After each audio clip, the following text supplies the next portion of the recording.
Hello guys, स्वागत है आप सभी का आपका अपने YouTube चैनल एनएफएम क्लासेस पर। तो जैसा कि आप जान रहे थे फ्रेंड्स, हम एनसीईआरटी पढ़ रहे थे और हमने चैप्टर 4 तक कंप्लीट किया था। आज हम चैप्टर 5 पढ़ने वाले हैं, जिसका नाम है फ्रेंड्स क्या क्या बताती है हमें किताबें और कब्रें। तो इसमें हम फ्रेंड्स पढ़ने वाले हैं वेद के बारे में। तो देखते हैं, वेद 4 हैं। क्या क्या? ऋग्वेद, सामवेद, यजुर्वेद और अथर्ववेद। सबसे पुराना वेद है फ्रेंड्स ऋग्वेद, जिसकी रचना कब की गई थी? तो 3500 साल पहले की गई थी। ऋग्वेद में 1000 से ज्यादा प्रार्थनाएं हैं, जिन्हें सूक्त कहा गया है। सूक्त का मतलब होता है अच्छी तरह से बोला गया। ये विभिन्न देवी देवताओं की स्तुति में रचे गए हैं। स्तुति का मतलब होता है फ्रेंड्स कि जैसे हम प्रार्थना करते हैं तो उसमें हम किसी भी ईश्वर को याद करते हैं। कहा जाता है ईश्वर एक है, बट उसमें क्या है, हमने अनेक तरह के सबको एक स्टेचू के रूप में उसे मान लिया है कि ये भगवान है, ये भगवान है। तो सबकी स्तुति में रचे गए थे कुछ प्रार्थनाएं, जिन्हें सूक्त कहा जाता था। इनमें से 3 देवता बहुत महत्वपूर्ण हैं। तो कौन कौन से? इंद्र, अग्नि और सोम। अग्नि आग के देवता, इंद्र को युद्ध का देवता माना जाता है और सोम एक पौधा है जिसे एक खास पेय बना जाता है। पेय का मतलब होता है फ्रेंड्स कुछ जो पीने के लिए जो बनाया जाता है ना, वो। वैदिक प्रार्थनाओं की रचना ऋषियों ने की थी। तो अगर क्वेश्चन आता है फ्रेंड्स कि वैदिक प्रार्थनाओं की रचना किसने की थी, तो ऋषियों ने की थी। आचार्य विद्यार्थियों को इन्हें अक्षरों, शब्दों और वाक्यों में बांटकर सस्वर पाठ द्वारा कंठस्थ करवाते थे। मतलब क्या होता था फ्रेंड, जैसे अभी हम लिख के याद करते हैं ना, उस तरह का वहां पे कुछ भी नहीं था। ऋषि मुनि बैठे रहते थे, उसके नीचे उसके जो शिष्य रहते थे वो सब बैठे रहते थे और उन्हें बस सुन के उसको याद करना पड़ता था। अधिकांश सूक्तों के रचयिता सीखने और सिखाने वाले पुरुष थे। मतलब क्या फ्रेंड्स कि उस टाइम वैदिक सभ्यता के दौरान पुरुषों को थोड़ा ज्यादा महत्व दिया जाता था। क्यों? क्योंकि जो रचयिता थे वो सीखने और सिखाने वाले पुरुष ही होते थे। लेकिन कुछ प्रार्थनाओं की जो रचना है महिलाओं ने भी की थी। ऐसा नहीं है कि हमेशा पुरुष को ही महत्व दिया जाता था, लेकिन एक होता है ना फ्रेंड्स कि पुरुषों को थोड़ा ज्यादा महत्व दिया जा रहा है। ऋग्वेद की भाषा प्राक संस्कृत या वैदिक संस्कृत कहलाती है। जो ऋग्वेद जो लिखा गया है उसकी जो भाषा है उसे प्राक संस्कृत या वैदिक संस्कृत कहा जाता है। लेकिन अभी जो हम संस्कृत बुक में पढ़ते हैं वो उससे थोड़ी अलग होती है। आगे है फ्रेंड्स संस्कृत और अन्य भाषाएं। मतलब क्या फ्रेंड्स कि संस्कृत जो है, देखिए यहाँ पे एक बॉक्स जैसा बना हुआ है, उसको पहले पढ़ लेते हैं। संस्कृत भाषा भारोपीय भारत यूरोपीय भाषा परिवार का हिस्सा है। यानी कि भारत और यूरोपीय भाषा की जो भाषा परिवार का हिस्सा है कौन सा फ्रेंड? तो संस्कृत भाषा। भारत की कई भाषाएं जैसे असमिया, गुजराती, हिंदी, कश्मीरी और सिंधी। एशियाई भाषाएं जैसे फारसी तथा यूरोप की बहुत सी भाषाएं जैसे अंग्रेजी, फ्रांसीसी, जर्मन, यूनानी, इतालवी, स्पेनिश आदि इसी परिवार से जुड़ी हुई है। उन्हें एक भाषा परिवार इसलिए कहा जाता है क्योंकि आरंभ में उनमें कई शब्द ऐसे थे, उदाहरण के लिए मातृ, और अभी हिंदी में हम लोग क्या कहते हैं फ्रेंड्स? माँ। और मदर जो अंग्रेजी में बोला जाता है। तो इसमें जो दोनों जो भाषाएं हैं फ्रेंड्स वो कहीं ना कहीं मिलती जुलती थी। उसके बाद यह फ्रेंड्स की उप महाद्वीप के दूसरे भाषा परिवार की भी भाषाएं बोली जाती हैं। जैसे उदाहरण के लिए पूर्वोत्तर प्रदेशों में तिब्बत वर्मा परिवार की भाषाएं बोली जाती है। पूर्वोत्तर प्रदेश मतलब क्या फ्रेंड्स कि जो ऊपर की ओर है और थोड़ा सा पूर्व में, उत्तर और पूर्व, वो हो जाता है क्या फ्रेंड्स? पूर्वोत्तर प्रदेश। तो वहां पे कौन सी भाषाएं बोली जाती है? तिब्बत वर्मा की परिवार की भाषाएं बोली जाती हैं। तमिल, तेलुगु, कन्नड़ और मलयालम द्रविड़ भाषा परिवार की हैं। क्या क्या फ्रेंड्स? तमिल, तेलुगु, कन्नड़ और मलयालम, ये सब कहाँ बोला जाता है फ्रेंड्स? तो वो दक्षिण भारत में बोला जाता है। जबकि झारखंड और मध्य भारत के कई हिस्सों में बोली जाने वाली भाषाएं क्या है फ्रेंड्स? ऑस्ट्रो एशियाटिक परिवार से जुड़ी हुई है। तो ये जो पॉइंट है फ्रेंड्स आप लोग याद रखिएगा। उसके आगे है फ्रेंड्स ऋग्वेद का उच्चारण किया जाता था। और देखिए फ्रेंड्स अभी जैसे हम किताब पढ़ते हैं कुछ, तो उसको लिखा जाता है, छापा जाता है, लेकिन ऋग्वेद के टाइम पे ऐसा नहीं था। ऋग्वेद का उच्चारण किया जाता था और श्रवण किया जाता था, ना कि पढ़ा जाता था। रचना के कई सदियों बाद इसे पहली बार लिखा गया। इसे छापने का काम तो मुश्किल से 200 साल पहले हुआ। यानी कि ऋग्वेद का उच्चारण किया जाता था, उसे सुन के ही याद करना पड़ता था। इतिहासकार ऋग्वेद का अध्ययन कैसे करते हैं? इतिहासकार पुरातत्ववेताओं की तरह ही अतीत के बारे में जानकारी इकट्ठा करते हैं। कौन फ्रेंड्स? इतिहासकार। लेकिन भौतिक अवशेषों के अलावा वे लिखित स्रोतों का भी उपयोग करते हैं। मतलब क्या फ्रेंड्स? भौतिक अवशेष का मतलब आप क्या समझ रहे हैं? जैसे मान लीजिए किसी भी स्थान से हमें किसी भी बर्तन के टुकड़े मिल जाते हैं, उसके बाद कुछ हड्डियों के जो अवशेष बचे होते हैं, जो औजार बनाए जाते थे, उस सब के आधार पे क्या होता है फ्रेंड्स कि इतिहासकार ये जान पाते हैं कि कहाँ पे किस चीज का यूज किया गया था। और यहाँ ये भी लिख दिया गया है कि भौतिक अवशेषों के अलावा वे लिखित स्रोतों का भी उपयोग करते हैं। मतलब लिखित स्रोत का मतलब क्या? जो शिलालेख अभिलेख होते थे वो सब। उसके बाद यह हुआ फ्रेंड्स कि ऋग्वेद के कुछ सूक्त वार्तालाप के रूप में है। वार्तालाप यानी कि जो बातचीत किसी के बीच में जो हुआ रहता है उसी को ही वार्तालाप कहा जाता है। देखिए, विश्वामित्र नामक ऋषि और देवियों के रूप में पूजित दो नदियां व्यास और सतलुज के बीच में ऐसे ही कुछ संवाद थे। तो जो आपके अगले पेज पे दिया हुआ है, यहाँ एक इमेज भी दिया हुआ है, जो इसको पढ़ लेते हैं। क्या लिखा हुआ है? ऋग्वेद की पांडुलिपि का एक पन्ना। ऋग्वेद की पांडुलिपि तो आपको पहले पता है फ्रेंड्स, वो क्या था? भोज वृक्ष की छाल पर लिखी यह पांडुलिपि कश्मीर में पाई गई थी। आपको पहले बताया गया फ्रेंड्स, जो पांडुलिपियां वो भोज नामक वृक्ष के जो छाल रहते थे उस पे बनाए जाते थे। उसके बाद लिखा हुआ फ्रेंड्स, लगभग 150 वर्ष पहले ऋग्वेद को सबसे पहली बार छापने के लिए इसका उपयोग किया गया था। इसी पांडुलिपि को देखकर अंग्रेजी अनुवाद तैयार हुआ। यह पांडुलिपि पुणे महाराष्ट्र के एक पुस्तकालय में सुरक्षित है। यह कहाँ पे है फ्रेंड्स अभी? तो इसे पुणे महाराष्ट्र के पुस्तकालय में रखा गया है। देखिए फ्रेंड्स, यहाँ जो आपके पिछले पेज पे दिया हुआ था कि दो नदियां थी, व्यास और सतलुज। तो विश्वामित्र से जो संवाद हुआ था उसे दिया गया। तो मैं उसमें टाइम अपना वेस्ट नहीं करूंगी और आपका भी नहीं करवाऊंगी। मैं इसमें मेन आपको पढ़ा देती हूँ। जैसे सबसे नीचे चले आइएगा, वहां पे लिखा हुआ है कि जिस समाज में ऋषि रहते थे वहां घोड़ों और गायों को बहुत महत्व दिया जाता था। मैं कहाँ पे पढ़ रही हूँ आपको ये पता चल जाएगा कैसे फ्रेंड्स? मैं आप वीडियो पे अपना जो बुक है उसका इमेज अपलोड कर दूंगी, तो आप उसमें उसको देख लीजिएगा कि कहाँ पे पढ़ाया जा रहा है। वो पहले से वहां पे हाईलाइट किया हुआ है। जिस समाज में ऋषि रहते थे वहां घोड़ों और गायों को बहुत महत्व दिया जाता था, इसलिए नदियों की तुलना घोड़ों और गायों से की गई है। ऋग्वेद की प्रार्थनाओं में अन्य दूसरी नदियां, खासकर सरस्वती, सिंधु और उसकी सहायक नदियों का भी जिक्र है। गंगा और यमुना का उल्लेख सिर्फ एक बार किया गया है। देखिए फ्रेंड्स, ऋग्वेद की प्रार्थनाओं में अन्य दूसरी नदियां, खासकर सरस्वती, सिंधु और उसकी सहायक नदियों का भी जिक्र किया गया है, लेकिन यमुना और गंगा का सिर्फ एक बार उल्लेख हुआ है। आगे है फ्रेंड्स, मवेशी, घोड़े और रथ। ऋग्वेद में मवेशियों, बच्चों और घोड़ों की प्राप्ति के लिए अनेक प्रार्थनाएं हैं। किसे किसके के लिए?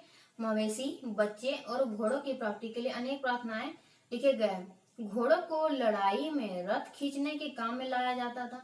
इन लड़ाइयों में मवेशी जीत कर लाए जाते थे। लड़ाइयां वैसे जमीन के लिए भी लड़ी जाती थी जहां अच्छे चारागाह हो और जहां पर जौ जैसी जल्दी तैयार हो जाने वाली फसलों को उपजाया जा सकता हो। कुछ लड़ाइयां पानी के स्रोतों और लोगों को बंदी बनाने के लिए भी लड़ी जाती थी। देखिए फ्रेंड्स, अभी तो नहीं आया है वैदिक सभ्यता में, तो किसके किसके कारण जो है ऋग्वेद में मवेशी और बच्चों को घोड़ों की प्राप्ति के लिए अनेक प्रार्थना है। तो उसमें आप थोड़ा सा ये समझ सकते हैं कि उसमें धन को लेके कुछ भी युद्ध ये सब नहीं किया गया था। लेकिन आगे जब हम चलेंगे मुगल काल ये सब में जब पढ़ेंगे, जब 7th क्लास की बुक पढ़ेंगे, तो उसमें ये सब दिया गया है। अभी तो कुछ ऐसा है नहीं, युद्ध में जीते गए। देखिए कुछ कुछ धन होता था, लेकिन उस टाइम पे क्या होता था ना कि सोना ये सब चांदी हो गया, ये उतना कुछ नहीं लिया जाता था वैदिक सभ्यता में। उसमें ज्यादा से ज्यादा मवेशी, पशु हो गए, उसके बाद बच्चों के लिए जो यज्ञ सब करवाए जाते थे, तो ये सब मुगल काल में नहीं होते थे। वो वहां पे होता था क्या फ्रेंड्स, तो वहां पे धन ये सब को लेके, उसके बाद कुछ रत्न होते थे, वो सब के लिए युद्ध किया जाता था। युद्ध में जीते गए धन का कुछ भाग सरदार रख लेते थे तथा कुछ हिस्सा पुरोहित को दे दिया जाता था। पुरोहित का मतलब होता है फ्रेंड्स जो मंदिरों में जो पूजा ये सब जो करवाते थे ना, जो जिसे पंडित कहा जाता है। शेष धन आम लोगों में बांट दिया जाता था।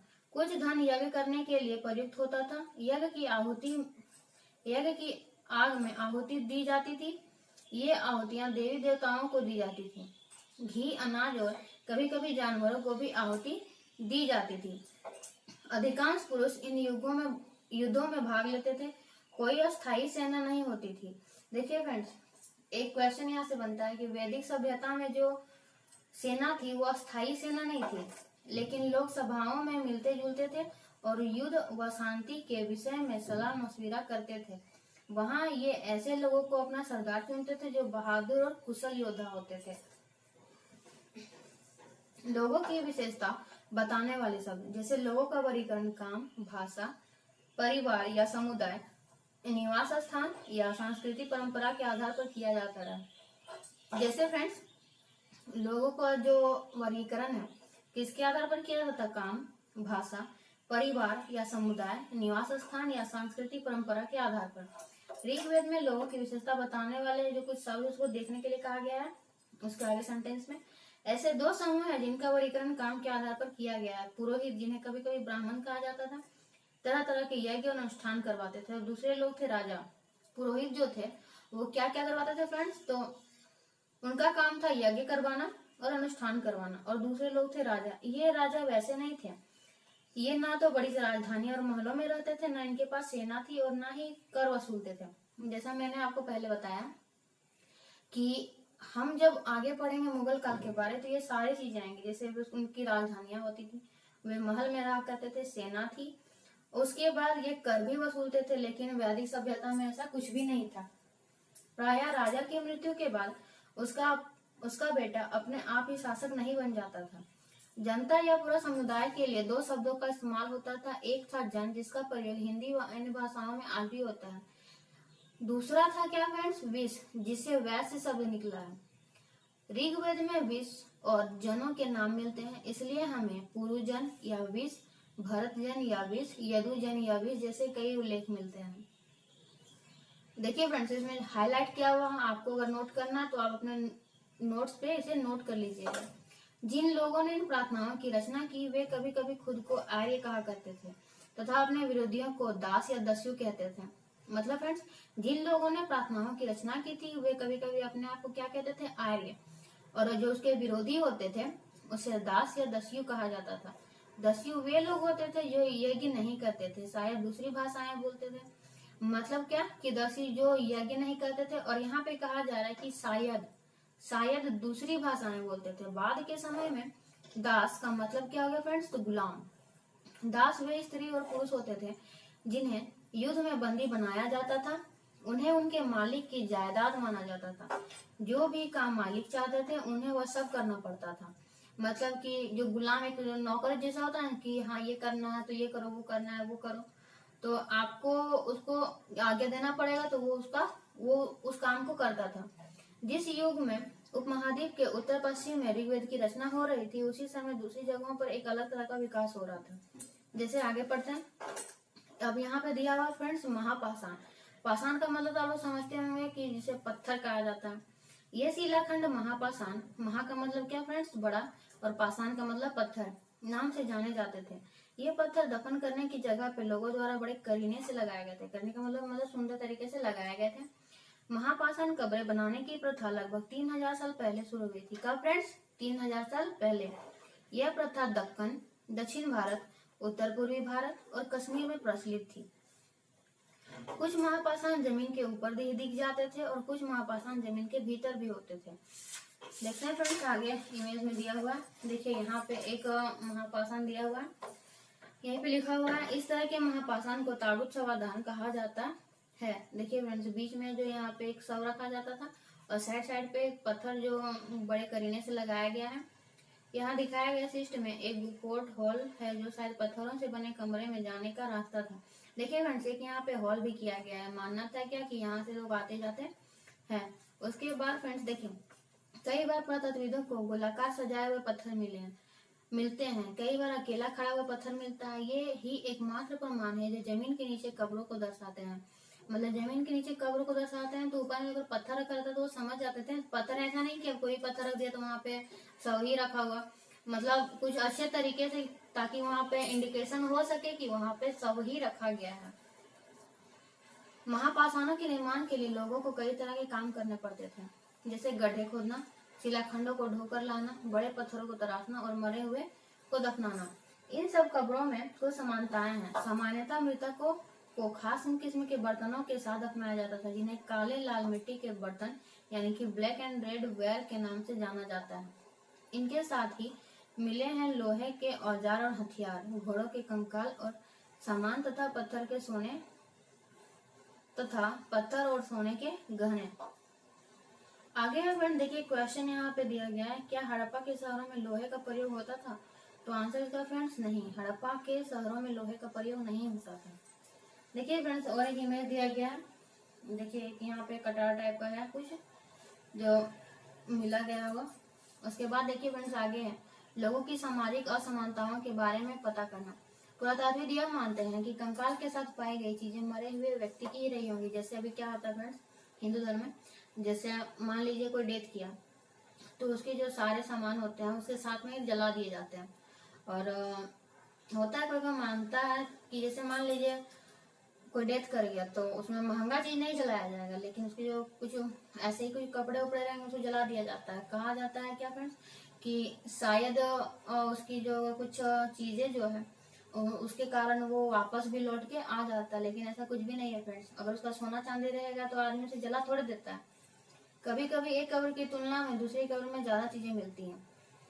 देखिए फ्रेंड्स, यहाँ पे दिया हुआ मानचित्र 2 में पृष्ठ 14 पे ब्रह्मागिरी खोजने के लिए कहा गया, तो हमको पीछे पलटना पड़ेगा।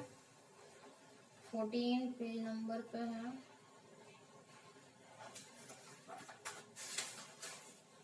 देखिए यहाँ पे आपको ब्रह्मागिरी खोजना है तो आप चले आइए साउथ पे, वहां पे देखिए ब्रह्मागिरी है। उसके बाद देखिए यहाँ पे क्या है कि यहाँ एक व्यक्ति की कब्र में 33 सोने के मनके और शंख पाए गए हैं। दूसरे कंकालों के पास सिर्फ कुछ मिट्टी के बर्तन ही पाए गए। यह दफनाए गए लोगों की सामाजिक स्थिति में भिन्नता को दर्शाता है। मतलब फ्रेंड्स, जैसे कि मान लीजिए कोई डेथ किया तो किसी के कब्र पे सोने के सामान मिलते हैं, किसी के कब्र पे मिट्टी के सामान। इससे क्या पता चलता है फ्रेंड्स कि जो मरने वाला व्यक्ति होगा वो थोड़ा सा अमीर होगा, और जो मिट्टी वाला जो कब्र होगा वहां पे जिसमें मिट्टी के बर्तन पाए गए होंगे वो जो आदमी होगा या जो भी स्त्री पुरुष होंगे तो वो क्या होगा, थोड़ा सा गरीब होगा। तो वही यहाँ पे लिखा गया है कि सामाजिक स्थिति में भिन्नता को दर्शाता है। कुछ लोग अमीर थे तो कुछ लोग गरीब, कुछ लोग सरदार थे तो कुछ दूसरे अनुयायी थे। क्या कुछ कब्रगाहें खास परिवारों के लिए थी? कभी कभी महापाषाणों को एक से अधिक कंकाल मिले हैं। वे यह दर्शाते हैं कि शायद एक ही परिवार के लोगों को एक ही स्थान पे अलग अलग समय पर दफनाया गया था। बाद में मरने वाले लोगों को पोर्ट होल के रास्ते कब्रों में लाकर दफनाया जाता था। जैसा कि आपने पहले पढ़ा कि वहाँ पे जो हॉल किया जाता था पोर्ट हॉल उसे कहा जाता है। ऐसे स्थान पर गोलाकार लगाए गए पत्थर या चट्टान चिन्हों का काम करते थे, जहाँ लोग आवश्यकतानुसार शवों को दोबारा दफनाने आ सकते थे। मतलब वहाँ पे ऐसा बनाया जाता था ताकि पता चले कि वहाँ पे शव ही गाड़ा गया है और दोबारा उसे फिर उसके जो रिलेटिव होते थे और उसे भी वहाँ पे दफनाया जा सके। किसके द्वारा फ्रेंड्स? तो पोर्ट हॉल के द्वारा। आगे फ्रेंड्स, इनाम गांव के एक विशिष्ट व्यक्ति की कब्र। इनाम गांव कहाँ है फ्रेंड्स? तो महाराष्ट्र में है। यह भीमा की सहायक नदी घोड़ के किनारे एक जगह है। इस जगह पर 3600 से 2700 साल पहले लोग रहते थे। यहाँ वयस्क लोगों को प्राय गड्ढे में सीधा लिटा कर दफनाया जाता था। उनका सिर उत्तर की ओर होता था। कई बार उन्हें घर के अंदर ही दफनाया जाता था। ऐसे बर्तन जिनमें शायद खाना और पानी हो दफनाए गए शव के पास रख दिए जाते थे। एक आदमी को 5 कमरों वाले मकान के आंगन में 4 पैरों वाले मिट्टी के एक बड़े से संदूक में दफनाया गया था। बस्ती के बीच में बसा यह घर गांव के सबसे बड़े घरों में एक था। इस घर में एक अनाज का गोदाम भी था और शव के पैर क्या थे फ्रेंड्स? तो मुड़े हुए थे। आगे फ्रेंड्स देखिए यहाँ पे क्या बताते हैं हमें कंकालों के अध्ययन। तो इसे थोड़ा सा आप खुद से पढ़ लीजिएगा क्योंकि इसमें कुछ खास है नहीं। मैं नीचे में कुछ इम्पोर्टेंट मैं इसे पढ़ा देती हूँ। आज से लगभग 2000 साल पहले चरक नाम के प्रसिद्ध वैद्य हुए थे। उन्होंने चिकित्सा शास्त्र पर चरक संहिता नामक किताब लिखी थी। यहाँ से क्वेश्चन बनता है फ्रेंड्स क्या कि चरक संहिता नामक पुस्तक किसने लिखी थी? तो किसने लिखी थी फ्रेंड? चरक ने लिखी थी। वे कहते हैं कि मनुष्य के शरीर में 360 हड्डियां होती हैं। यह आधुनिक शरीर रचना विज्ञान की 206 हड्डियों से काफी ज्यादा है। संभवतः चरक ने अपनी गिनती में दांत, हड्डियों के जोड़ और कार्टिलेज को जोड़कर यह संख्या बताई थी। आपको कार्टिलेज का मतलब समझ में आता है फ्रेंड्स? जैसे कि हड्डी है, देखिए मेरा हाथ में देखिए ये जो है यहाँ पे मुड़ रहा है तो इस जगह पे ये जो जोड़ है ना वो तो एक जोड़ जैसा हो गया। लेकिन कार्टिलेज का मतलब होता है जहाँ पे थोड़ा सा लिप लिप टाइप करता है, जैसे हम थोड़ा सा लिचपीचा टाइप रहता है। जैसे हम हमारे नाक के ऊपर में जो ये है ये हड्डी अगर है तो वो कठोर होता है, बट ये कार्टिलेज है ये क्या होता है फ्रेंड्स, ये लिचपीचा होता है। आगे है फ्रेंड्स चरक। मैंने यहाँ पे जो कुछ लिखा हुआ था वही बुक से ही लिखा हुआ है कि चरक जो थे वैद्य थे और उन्होंने चिकित्सा शास्त्र पे एक बुक लिखी थी जिसका नाम क्या था फ्रेंड्स, चरक संहिता। इनाम गांव के लोगों के काम धंधे। इनाम गांव में पुरातत्वविदों को गेहूं, जौ, चावल, दाल, बाजरा, मटर और तिल के बीज मिले हैं। कई जानवरों की हड्डियां भी मिली है। कई हड्डियों पर काटने के निशान से यह अंदाजा होता है कि लोग इन्हें खाते होंगे। गाय, भैंस, बैल, बकरी, भेड़, कुत्ता, घोड़ा, गधा, सुअर, सांभर, चितकबरा, हिरन, कृष्ण मृग, खरहा, नेवला, चिड़िया, घड़ियाल, कछुआ, केकड़ा और मछलियों की भी हड्डियां पाई गई हैं। ऐसे साक्ष्य मिले हैं जिनकी बेर, आंवला, जामुन, खजूर, कई तरह की रसभरियां एकत्र की जाती थी। उसके बाद है फ्रेंड्स, देखिए यहाँ पे थोड़ा सा और है, उसे पढ़ लीजिए आप, चैप्टर कंप्लीट हो जाएगा। देखिए फ्रेंड्स, 3500 साल पहले एक लेखन कला का सबसे पुराना उदाहरण है। यह जानवरों की हड्डियों पर लिखा गया था। इसे भविष्यवाणी करने वाली हड्डियां कहा जाता है क्योंकि यह मान्यता थी कि यह भविष्य बताती है। देखिए फ्रेंड्स, उसके आगे है, जहाँ गर्मी के चटक कर दरारें पड़ जाती थी। जैसे क्या होता था ना फ्रेंड्स की जो हड्डी होता था जानवर ये सब का, उसमें कुछ लीक करके या लीक करके उसे आग में डाल दिया जाता था। अगर ये चटक के दरारें पड़ जाती थी तो भविष्यवक्ता इन दरारों को बड़े ध्यान से देखकर भविष्यवाणी करने की कोशिश करते थे। तो ये पता नहीं अब ये सही करते थे या गलत करते थे। ये भविष्यवक्ता कभी कभी गलती भी करते थे। ये राजा शहरों में महल बनाकर रहते थे। उन्हें बेशुमार दौलत इकट्ठी कर ली थी जिनमें बड़े बड़े नक्काशी किए हुए कांसे के बर्तन शामिल है, लेकिन वे लोहे का इस्तेमाल करना नहीं जानते थे। यानी कि ये जो बात कहा जा रहा है फ्रेंड्स, ये चीन का है कि चीन में जो जानवरों की हड्डियों पर लिख के उसे आग में डाल दिया जाता था और जब आग के गर्मी के कारण उसमें चटक के जो दरारें पड़ जाती थी उसे भविष्यवाणी करके कुछ बताया जाता होगा। और इतना था फ्रेंड्स कि चीन में जो लोहे का इस्तेमाल करना वहाँ पे कोई भी नहीं जानता था। तो इतना ही था इस चैप्टर पे।